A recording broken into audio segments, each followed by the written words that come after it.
My work on supporting kids' mental health is grounded in the belief that kids do well if they can. This means understanding the unique challenges they face and tailoring evidence based solutions that meet their specific needs. My approach to community engagement is collaborative. I work alongside the community. I believe in listening to the local community, respecting their strengths, and co creating solutions that are supportive, sustainable, and truly responsive to the people we serve. Since we began our collaboration in 2021 in response to the mental health crisis caused by COVID, we have held over 20 case consultations with more than 500 school staff members who care about students' well-being. Our goal has been to help teens better understand the challenges of mental health and to prepare them with the knowledge of when and how to seek help for themselves and their peers.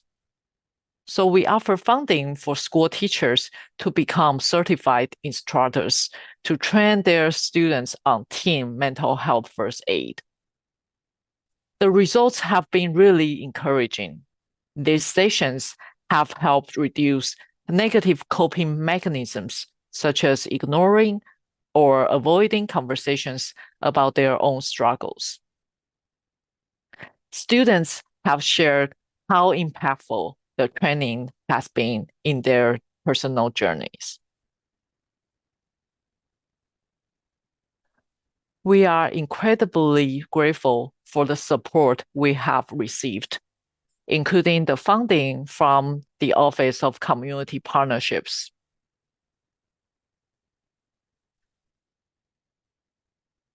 And the media coverage that has helped raise awareness about the importance of supporting youth mental health. This work is ongoing, and we are committed to listening to the voices of our community partners as we move forward. To give you a sense of the impact, let's take a moment to hear one of the comments we received when we were honored with the 2023 Shining Star Community Partner Award from Tacoma Public Schools. The Whole Child Department has partnered with Dr. Sunny Cheng, Associate Professor with the School of Nursing and Healthcare Leadership at University of Washington, Tacoma, for the past 3 school years in support of school counselors, school nurses, and school social workers. Sunny and her collaborators in the multicare have been amazing community partners that provide case consultation session opportunities where folks can bring issues of behavioral health, challenges of practice, and other consultation questions to the sessions. During the case consultation sessions, Sunny has gone above and beyond to share their professional expertise to support school staff when it comes to how to best support youth, caregivers, and staff in the realms of behavioral health, mental health, and challenges of practice. Their continued willingness to share their lens, as well as take in and learn with the school, has been indescribable. Their countless hours of consultation, collaboration, dedication, and service is greatly valued and has not gone unnoticed.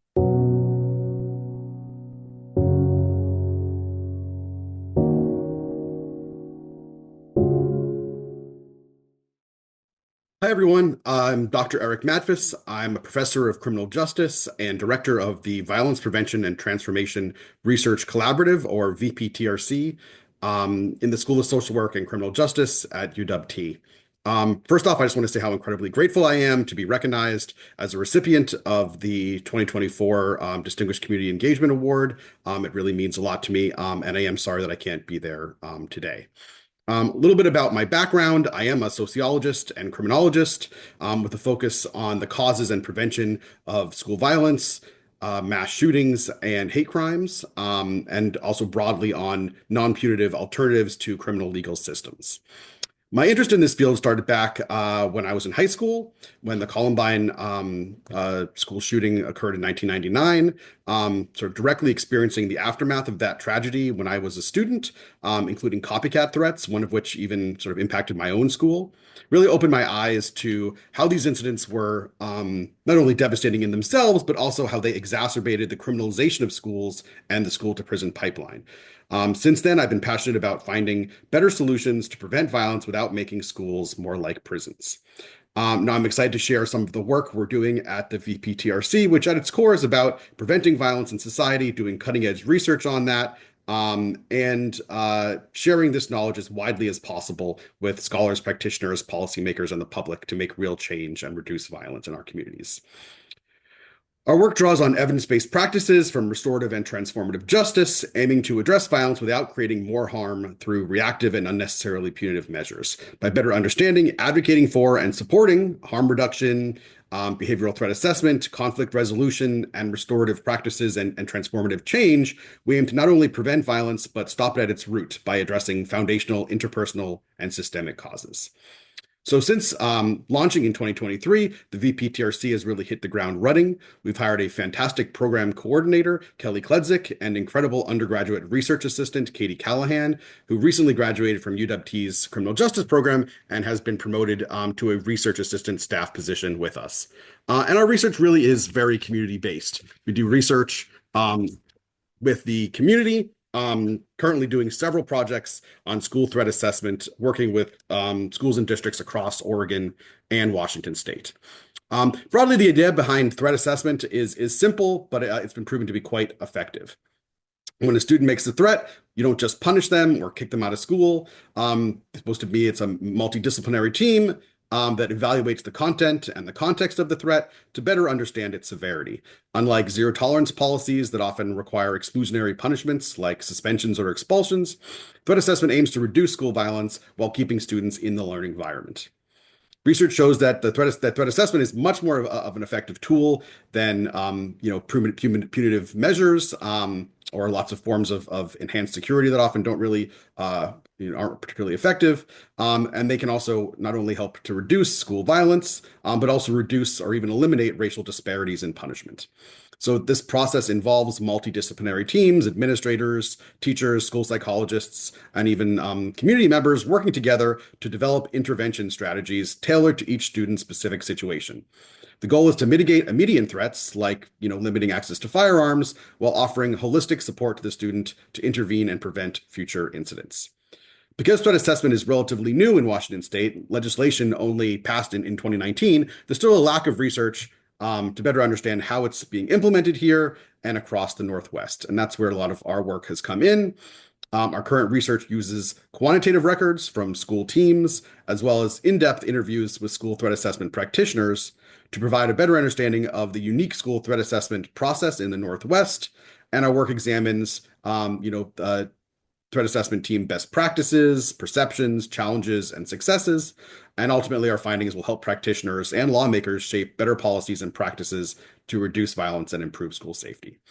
In addition to our research, we're actively engaged in training and community outreach. I do trainings for schools across the country and also serve on the community threat assessment team for all of Pierce and King counties. And I had the chance to help organize a two-day training for the U.S. Secret Service's National Threat Assessment Center, which is hosted in D.C. this fall by the National Academy of Sciences. And the VPTC also organizes events such as training sessions on school threat assessment and restorative practices. These gatherings bring together school safety professionals, academics, school administrators, and other professionals to collaborate to work together to improve how we assess and manage threats in schools. We've also hosted scholars to do talks at UWT. We held one event about mass shootings and why it is that the U.S. has so many more of these than any other country on earth, and what we can do to prevent them. And just heads up that our next event is coming up on May 8th, where our very own Dr. Grant Teachin and a number of scholars from across the country will discuss his new book on formerly incarcerated and system-impacted academics. So we're definitely looking forward to that and hope you can join us. Before I wrap up, thank you again for your support and for listening today. If you're interested in learning more about the work we're doing or want to get involved, feel free to reach out to me via email or check out our website or keep an eye out for our upcoming events. We're always looking for new ways to collaborate across campus and engage with the community, and we'd love to have you join us. Thanks very much.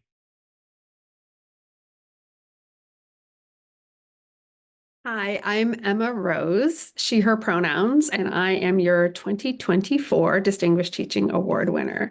And I'm thrilled to be chatting with you today. Anytime I get to talk about teaching, that brings a great joy to me. And so, as I hope it does to you, so I'm excited to share with you a little bit about my teaching practice. So I think of my approach to teaching as a designerly way of teaching. And this is a phrase taken from someone famous in my field. Nigel Cross wrote this article about a designerly ways of knowing. And he argues that design is not humanities and it is not the sciences, but it is something different. He refers to it as a third culture. So what does this third culture allow us to do in teaching? Well, first of all, primarily it helps us focus on people and their needs. And when I say people, I mean our UWT students. And I've been here for over 10 years, and what our students need has changed over time. Here are pictures of some of my amazing students, either presenting their final projects or working with me on undergraduate research or just enjoying time in the sun in their student group. So thinking about these individuals and them as a whole and thinking about what they need really drives my approach to teaching. So human-centered design at its heart is really focusing on people's needs at every step of the process. It also is asking and making decisions based on the answer of who is centered in design and who is marginalized. And in my practice, thinking about who is marginalized, how do we bring those people to the center? And then also acknowledging the material impacts that design has on people's lives. Design is not neutral. And so what does it mean to both design and be impacted by design? So I've approached a way to research for a scholarship of teaching and learning that has worked out to be really effective for me so far. So it's about taking a research approach to industry or classroom practice, and then thinking about what the pedagogical implications of that are and designing classroom interventions, and then analyzing that and publishing and sharing. So I've done this many times, but I'm just going to share one example with you today. So what our research question for this particular project was, what skills do design professionals need to succeed? And we interviewed over 70 UX user experience design professionals, and we came up with 3 categories that might not be new, but we go beyond the binary of technical and human skills. Sometimes those are called hard and soft skills, but we like these terms instead, and added another category, which is dispositions, which is really about personality and about approaching design in a way that has to do with curiosity and humility and creativity. So we have these 3 categories to show you some examples from the human skills categories: approaching problems, communicating, collaborating, and so on. So we wrote a paper about this work and then said, okay, well, what does this mean for our classrooms? How could we help what we've learned from industry and support our students who would like to get into these industry positions? And so we designed this classroom intervention that asked students to design their skill set. Where do they think they are? And we asked them to do this at the beginning of the class and at the end. And they came up with really beautiful visualizations and funny and interesting ones about where they saw their skill sets. It can be really overwhelming. So having them just kind of really focus on themselves was a helpful tack that we wanted to take. We also asked them to reflect on this process. And this is just one such quote. I feel this is helpful in being able to do a progress check-in. It's easy to get caught up feeling like there's still a lot to learn. This is a great reminder of all the growth I've had in 1 quarter. And we published the work from that. So this, again, I've used this several times, but this idea of we're researching one thing, we're publishing on it, we're thinking about how it might apply to the classroom, we're developing an intervention and publishing on that too. It's been really fruitful for me and my collaborators to think about this teaching of the scholarship of teaching and learning also as a process in and of itself.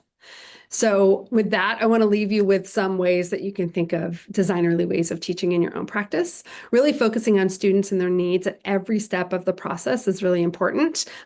Freeing yourself up to explore and play and try new things out, and then understanding that it is never done. So iterating and constantly reflecting on your teaching to make changes and improvements. Thank you so much. Like I said, it's been a huge honor and just a blast over the past year to share my work with everyone.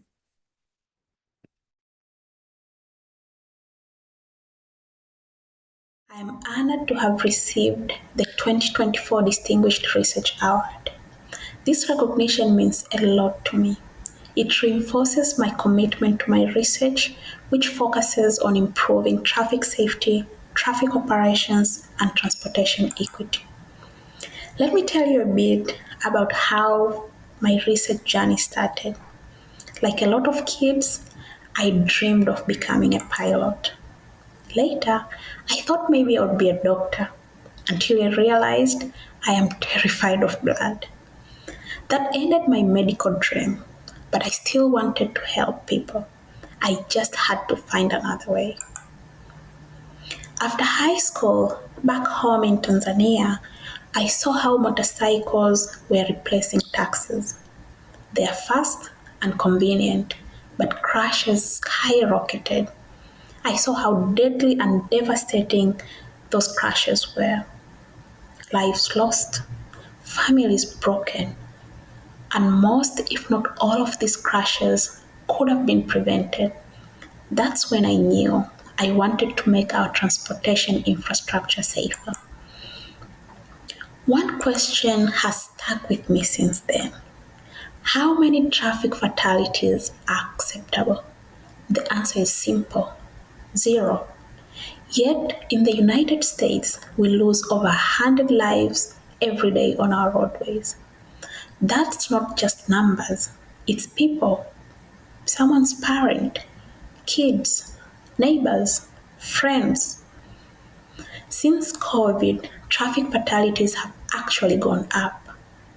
In response, the United States Department of Transportation launched the National Roadway Safety Strategy, which uses the SAFE system approach, a strategy that accepts human mistakes but insists that mistakes shouldn't lead to fatalities. It's about designing roads with several layers of protection. The problem is, many streets aren't built that way. They have no lighting, no crosswalks, and they have wide lanes that encourage speeding. And that risk isn't spread evenly. Decades of disinvestment and unequal planning have left some communities, particularly minority communities, with more dangerous roadways and fewer safety features. This is why equity matters in traffic safety. In 2023, I received funding from the AAA Foundation for Traffic Safety to study these disparities, and the data confirmed it. If we want to fix this, we have to look at the full picture: how race, place, and social roles come together to shape safety outcomes. In closing, my path from dreaming of flying to realizing my fears to witnessing the real cost of crashes has taught me that every data point in a crash report is a life, a story, a person who mattered. I believe we can change this with research, big data, advanced data analytics, and strong partnership with our communities. We can move closer to zero traffic fatalities and do it in a way that's fair for everyone. Right now, I am exploring how we can use artificial intelligence to accelerate the adoption of the safe system approach. Let's keep working together to make our roads not just safer, but more just. Because traffic safety shouldn't be a privilege, it should be a right. Thank you.